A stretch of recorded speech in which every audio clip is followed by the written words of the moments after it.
Okay, so tonight we are talking all about putting yourself first. And what does it mean to do that? What are we talking about around this? So we're going to talk about obviously putting yourself first, some goals, organization, healthy eating, exercise, and lifestyle, and how that all comes together. So I'll just start by quickly introducing myself. My name is Simone Louise, and this is my journey over my 3 pregnancies. In total, I lost a massive 57 kilos through each of my pregnancies. I had quite healthy pregnancies, but I still just managed to put on quite a bit of weight. So this is my journey of a roller coaster through my 3 children. Now, through my experiences and what I've learned, I've always had a passion for health and fitness, something that I always enjoyed doing. However, I did actually have a corporate accounting background.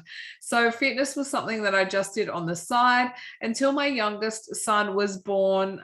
There's a picture of Blake there.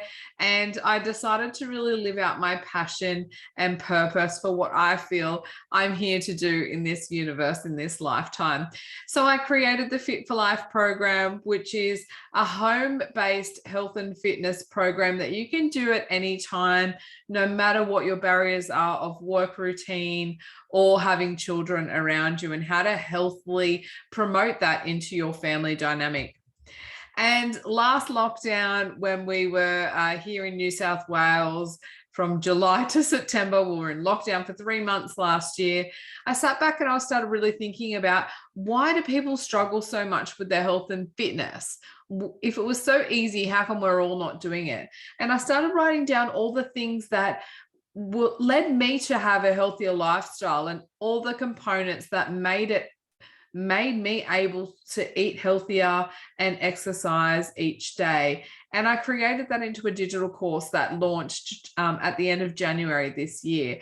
So Shifting to Healthy Habits was born, which is about a 5-week course. It's at your pace, but generally it should take about 5 weeks to get through this course. And it goes through everything that you need to do to set up yourself before you can exercise and eat well. All the little micro things, all the little details for that. All right, let's get into what we're talking about tonight. We're here to talk about how to make yourself a priority, how to put yourself first. And it actually starts with loving yourself enough to care.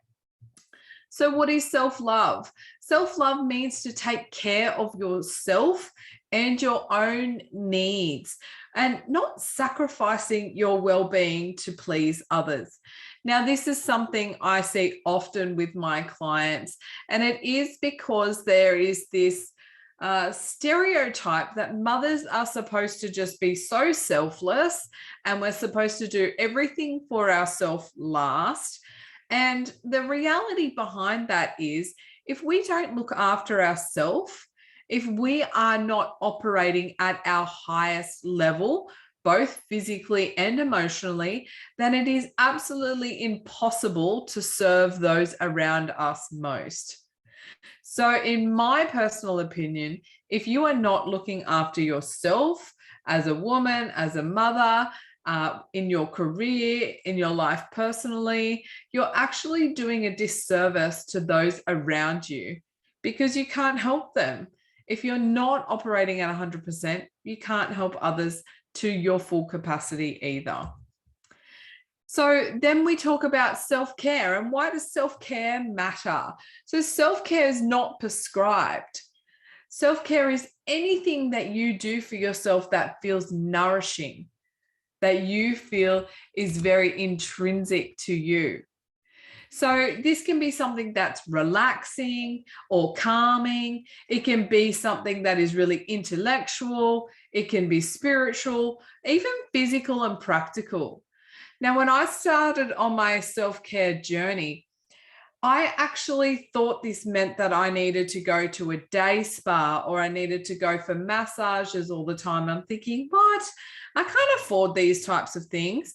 But what I realized is there were so many things involved with self-care and self-love, and I developed them into a checklist. And I thought, okay, well, if I can do these things, if I can tick a few things off the list, then I can make sure that I'm looking after myself with self-care and self-love. So here are some of the things that you could do absolutely on a daily basis to look after yourself. And this is putting yourself first by doing these small things each day. So that involves exercising, journaling, practicing gratitude, finding a quiet spot to meditate, preparing healthy meals for you and your family, practicing deep breathing. There are so many different breathing techniques that you can utilize. One of my personal favorites is box breathing. And the way that that works is to think about, visualize a box in a square. And when you're breathing out, you count for 4 to 6 counts, you hold for 4 to 6 counts, you breathe back in for 4 to 6 counts, you hold again. So it's in, hold, out, hold, and you do this in a repetition. You can do that for a minimum of 2 minutes. You'll feel your anxiety and overwhelm deplete so quickly. So it's these small acts that we can do for ourselves that put ourselves first to refresh, to reset, to continue on with what we need to do throughout the day. So connecting with your friends and family, eating mindfully, away from your screens and devices, especially if you're at an environment where you're already on screens, if you're working in an office or if you're working from home, and then you go and grab yourself something to eat and you sit back in front of a screen. Really, really bad for your health. It's great to step away and just take a moment to be mindful. A lot of the time we can overeat because we're not paying attention to what we're putting into our mouth. So if you really take some time to go and sit out in the sunshine or somewhere else in your house away from devices and just give yourself a moment to be mindful and take some time out for your eyes, for your mind, away from screens, it is so beneficial. Visualizing your goals, both personally, professionally, surrounding yourself with the right people. When you're around people that are bringing you down or always negative and those sorts of things, it 100% ruins your vibe. You really want to be giving yourself some space away from people like that and just filling your circles with people who support you and people that make you feel happy and smile and just bring joy to your life, because it really does change your whole atmosphere. So spending quality time with your family, listening to good music that you enjoy, some stretching and unwinding your body, getting a good night's sleep. And this can be particularly challenging, especially if you're a new parent or you're a shift worker. It is really hard to have a consistency of sleep, but putting in those boundaries, making sure that you're getting to bed at a reasonable hour, letting your body rest when you need to, if you can take a nap through the day, utilizing any of those moments to recharge yourself will help you so much emotionally and physically as well. So breaking down the housework and other tasks that you have to do into small bite-sized chunks so they're more achievable and you're not feeling overwhelmed. Getting outside, grounding yourself. If you haven't done that before, it is basically just connecting to the earth. So it can be as simple as removing your shoes and feeling the grass under your feet, or going for a walk along the beach with the sand, all of those types of things. Even just leaning back onto a nice big tree, just connecting to nature can bring a sense of calm and just relief to your life as well. A mini pamper session, which it's always nice to go to a beautician, but you can really do this yourself with a nice face mask, painting your nails, taking time to do a foot spa or something like that, maximizing any time or moments that you can, drinking more water to nourish your body and make sure you're very well hydrated. This definitely helps with feeling tired and exhausted. Hydration is so important, and trying something new, getting out there, go to a different activity, go to a different sport. Maybe it's a dinner out or a social event. Pushing yourself a little bit out of your comfort zone is really helpful and healthy for you as well. So setting some goals and some frameworks is really important. And Why is it important to have goals? Because it builds self-confidence. It increases your productivity, it helps you focus, it gives you motivation to succeed, and it provides the ability to be more informed to make those decisions. So when you're clear about what your goal is, you know what you're striving towards. And say if you had a goal of eating healthy and you want to lose a certain amount of weight for a particular challenge. You know, we've gone through goals before. I like to set them really, really specifically. They've got to be on the SMART principle, and they have to be extremely value driven as well. So when you have those goals in mind, when it comes to the temptation of, shall I have dessert, or do I want a piece of cake with my coffee? They are the things that you'll be able to resist and make a better decision, because your goals will be front of mind. You'll really understand what you want to do with your routine and your lifestyle, and that will really help you stick to the plan. Another tool that I use for myself to make sure that I get myself my time and put myself first is time blocking. I highly recommend this. Now, time blocking is a tool that I use in both my personal and professional life, and it helps you to gain a greater understanding of just how long it takes to complete a task, and it helps you with scheduling and making your commitments. Now, for me, I am a highly competitive person, so I almost make it like a little race for myself. If I know that I've only allocated myself half an hour or 1 hour to do a task, I will make sure that I get it done within that time frame. And that really helps me stay focused and stops the distractions. We all know how easy it is to get distracted by social media, and you lose so much time. You just open Facebook or Instagram for 1 minute, and before you know it, you've been scrolling for 20 minutes and you've lost time. You may have even opened it for a specific reason and you didn't even do that. You didn't even reach what that goal was. You just started getting lost in the feed or in the scroll. So when you have time blocking in your life, it really helps you to block out the time and focus it on you when you put yourself in there. You want to put yourself first. If you want those people, those times and those moments to look after you, schedule it in like you would anything else, like your meetings, like any other appointment you have. You schedule in your time for you. For me, my hour of power is I wake up early. And people say to me, you're crazy. Why would you wake up early? I wake up at 4:45 every single day. And I do that because I want my time just for me, nothing else. And that's what I do. From 4:45, it takes me about 15 minutes to get dressed, brush my teeth. I drink 1 liter of water when I first wake up. So it's about 5:05, 5:10 by the time I've finished that. And then I move into whatever I want to do for me.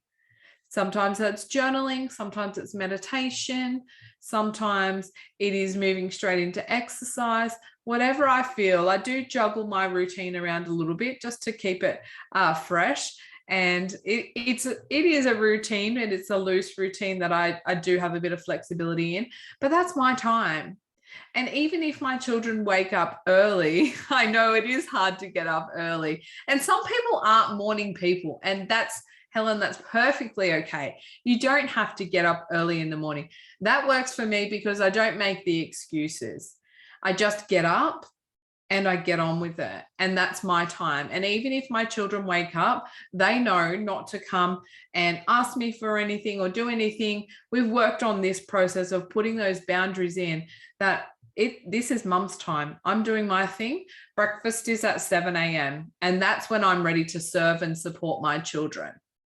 And anything before that is not negotiable. That is my time, and that's what I do. But if you're not a morning person, and that's perfectly okay, because not everyone is a morning person. You don't have to be a morning person. If evenings are your thing, go for the evenings. Enjoy your evening routine. Or you may even find that you like to block out the middle of your day. And that's the time that you can take the focus for you. So it's not specific in that way. Just block in that time and make it happen. And that's how you really work towards keeping yourself in this fixed routine. So another tool that I really use to reflect on how I'm going is my monthly reflection process. And the reason I do this is it helps me just see where I am in all facets of my life. So I have a wheel of life that I call, it has 8 different quadrants in there, and I evaluate myself on 1 to 10 on how I'm going through each of these moments. So whether that's how much fun I am having, how my financial health is, how my physical health is, how is my nutrition. So I go through each of my topics and I reflect on them. And then I can go back and just go, okay, where do I need to improve? What can I do to make myself better for the month ahead? What can I do to really fill up? So I like to think of it like a wheel. And I want to be able to fill each of those little triangles or those pies, whatever you want to call them. I want to fill each of them to 10. And that means that my wheel's spinning and rolling quite nicely, because if something's out of balance, then it's clunking around. So a reflection tool can really help you to keep yourself in focus and think, is my life in balance between what I want to do and how I want to get there? Now, meal planning is also an essential thing, and one thing that we seem to forget for ourselves as parents, as busy individuals. We're busy planning all these other things that happen in our life, and then we forget to plan out ourselves, especially when it comes to eating well.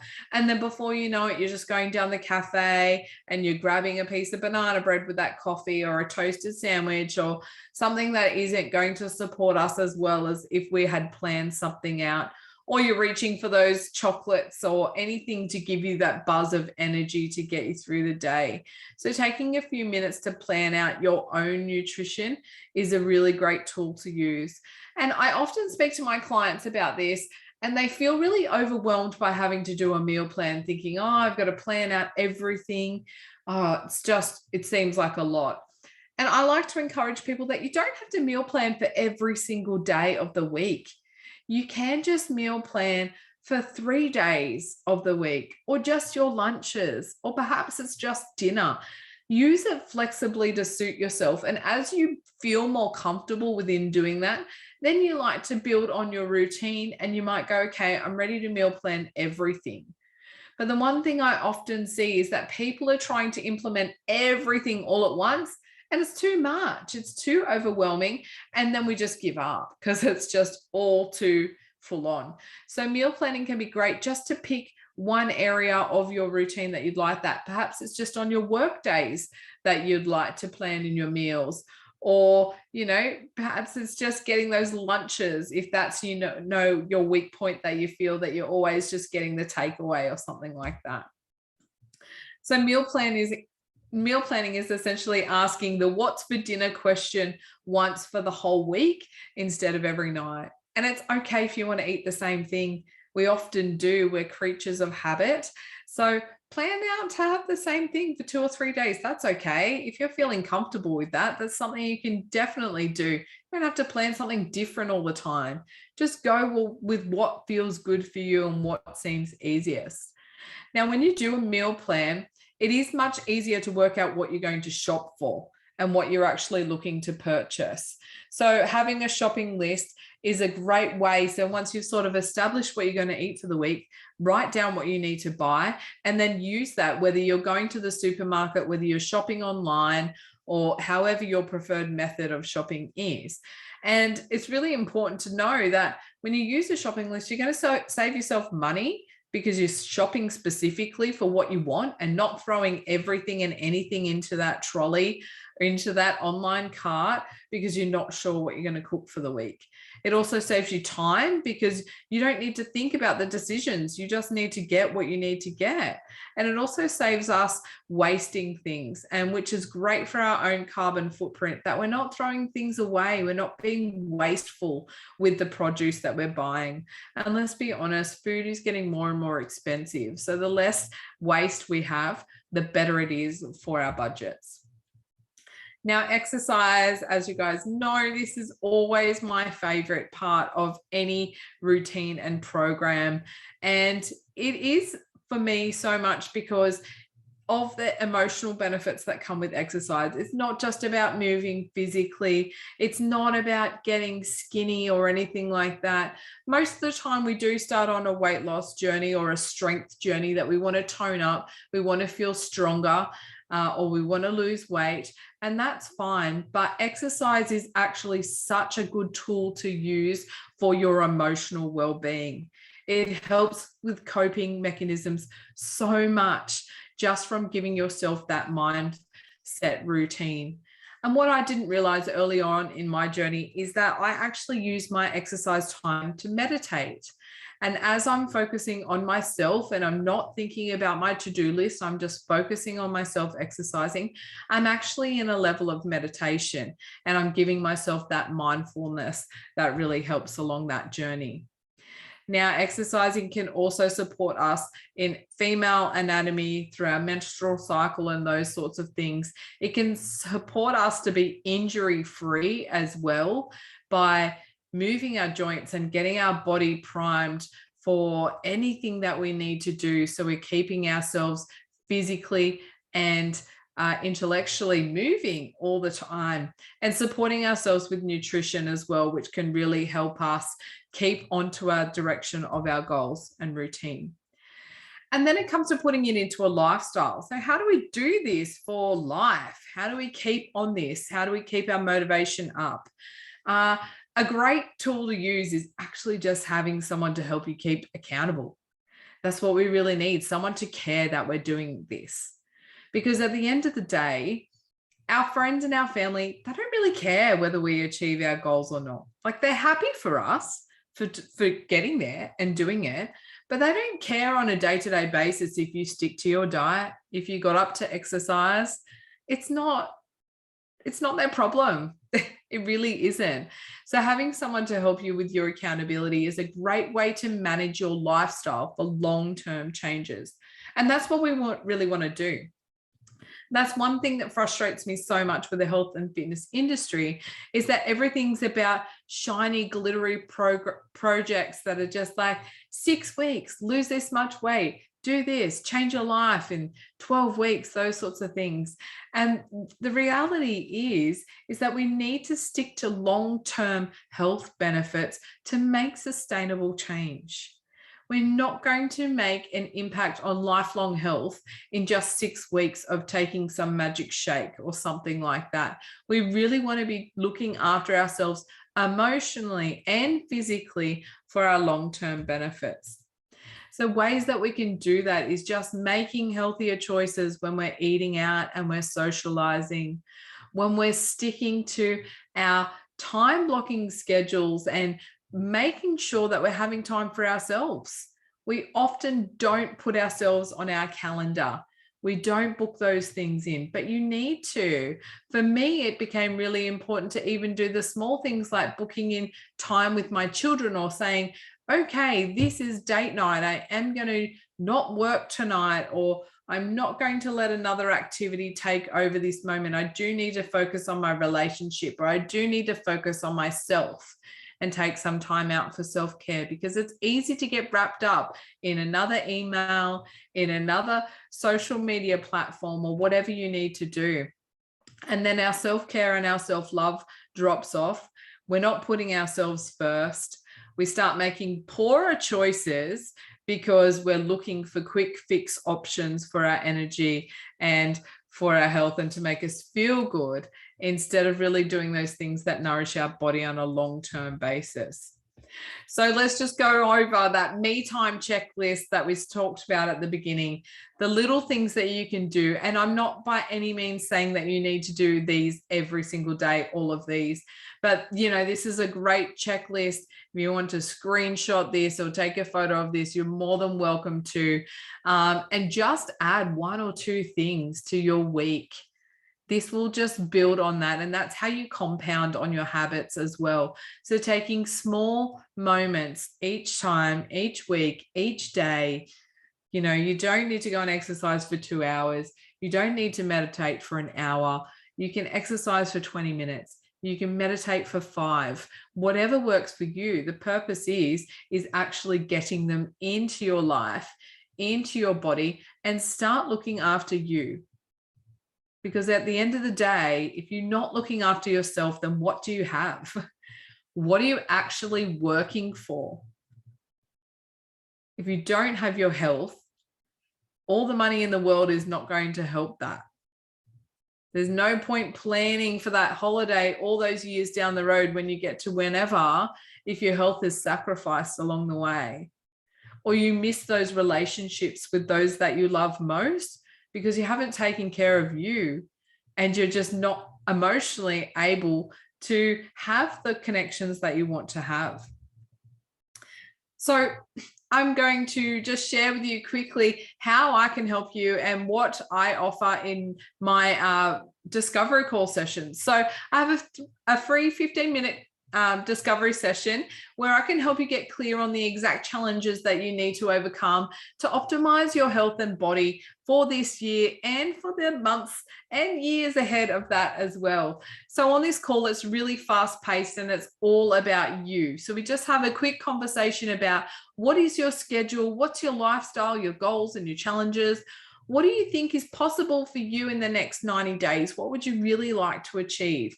And then we dive into what your schedule is each week, and we look at just how we can work out how you fit in that you time for you, so you can really start planning out what you need to make your health and fitness life successful. So whether that's meal planning or prioritizing those key tasks so you can get the best results and within the least amount of time possible. We're all busy. We don't have time for these big, long, complicated schedules. We need it quick, we need it fast, and we need to fit within our time frame. And then we also just wrap it all up together. I can give you some recommendations on how to stay one step ahead, no matter what happens, so you can keep executing without excuses. No program or no lifestyle is ever going to be perfect. There's always going to be a speed bump in our way. That we're always going to fall off the wagon when we have, family festivals and Easter is coming and all those sorts of things. So things will always come up in our life. But the point is that you know how to get back on and how to get back on track and then keep going with all of that as well.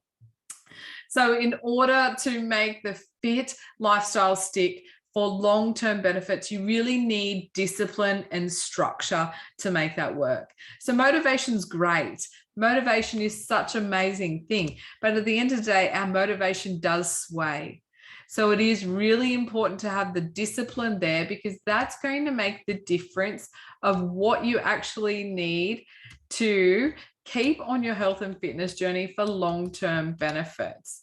Now, I'm just going to copy this. I'm just going to drop the chat, the link here for my calendar. If you do want to book in a free 15-minute consult with me, you're more than welcome to do that, so we can have a chat about your health and fitness routine specifically and how I can help you.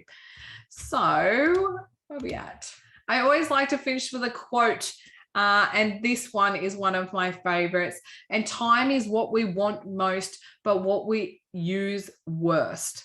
And I couldn't say that in any better way, because what I often hear from a lot of my clients is, I just don't have time. I don't have time. But the reality is we all have the same 24 hours. No one has more time. It comes down to a matter of priorities and what you feel you are willing to do for yourself. Do you care about yourself enough to make a difference to your life? If the answer is yes, then start working towards your goals. What do you want? Set your goals and make it happen.